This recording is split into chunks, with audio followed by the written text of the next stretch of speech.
دنیا کی ہر چیز سے مایوس ہو جائیں، توکل کامل صرف اللہ پر ہو، بھروسہ صرف اللہ پر ہو۔ میرے بھائیوں دیکھیں، ہماری سب سے بڑی بیماری کیا ہے؟ ہم اللہ پر توکل کا دعویٰ تو کرتے ہیں لیکن دل کہیں اور لٹکا ہوا ہوتا ہے۔ جب تک آپ کا دل دنیا کی کسی نوکری، کسی رشتے، کسی پیسے، کسی وسیلے پر لٹکا رہے گا، اللہ پر توکل کامل نہیں ہو سکتا۔ وہ پھر جزوی بھروسہ ہوگا۔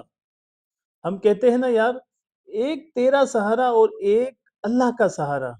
اللہ تعالیٰ فرماتا ہے اچھا چلو پہلے وہ والا سہارا آزما لو، جب وہ تھکا دے، جب وہ ساتھ چھوڑ دے، جب وہ بے بس کر دے تو پھر میرے پاس آ جانا۔ لیکن اصل بات یہ ہے کہ سہارا صرف اللہ کا ہو۔ کیا بات ہے اس میں؟ اب کوئی کہے کہ اسباب چھوڑ دیں، نہیں، اسباب اختیار کرنا سنت ہے۔ رزق کے لیے محنت کرنی ہے، بیماری میں دوا لینی ہے، مقدمے کے لیے وکیل کرنا ہے۔ نبی کریم صلی اللہ علیہ وسلم نے خود اسباب اختیار کیے، جنگ میں زہر پہنی، ہجرت میں رستہ چنا، لیکن فرق کیا ہے؟ فرق نیت اور بھروسے کا ہے۔ اسباب استعمال کریں لیکن بھروسہ صرف اللہ پر کریں۔ یہی توکل کا طریقہ ہے۔ اگر آپ اسباب استعمال کرتے ہوئے بھروسہ بھی اسباب پر کریں گے تو یہ دوا مجھے شفا دے گی، یہ نوکری مجھے رزق دے گی، تو پھر اللہ کی مدد نہیں آئے گی، کیونکہ آپ نے دل کا رخ اسباب کی طرف کر دیا ہے۔ لیکن جب آپ کہیں گے یا اللہ میں دوا لے رہا ہوں لیکن شفا دینے والا تو ہے، صرف تو ہے، میں محنت کر رہا ہوں لیکن رزق دینے والا صرف تو ہے، بس پھر اللہ کی مدد کے دروازے کھل جاتے ہیں۔ قرآن نے اس کو کتنے ہی پیارے انداز میں فرمایا ہے، اگر اللہ تمہاری مدد کرے تو تم پر کوئی غالب نہیں آ سکتا، اور اگر وہ تمہیں چھوڑ دے تو پھر کون ہے جو تمہاری مدد کرے؟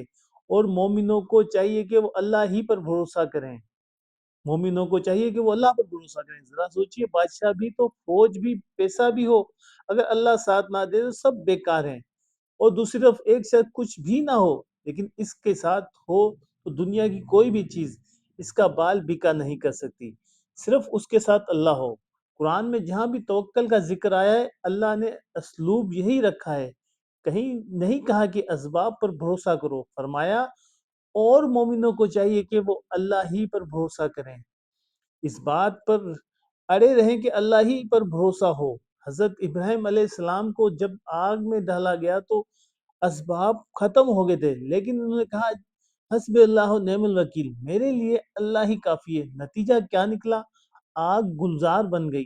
حضرت موسیٰ علیہ السلام کے آگے سمندر، پیچھے فرعون کی فوج، اسباب زیرو، لیکن کیا نکلا ان معنی میں؟ ہرگز نہیں، میرا رب میرے ساتھ ہے، وہ رستہ دے گا۔ نتیجہ سمندر میں رستہ بن گیا۔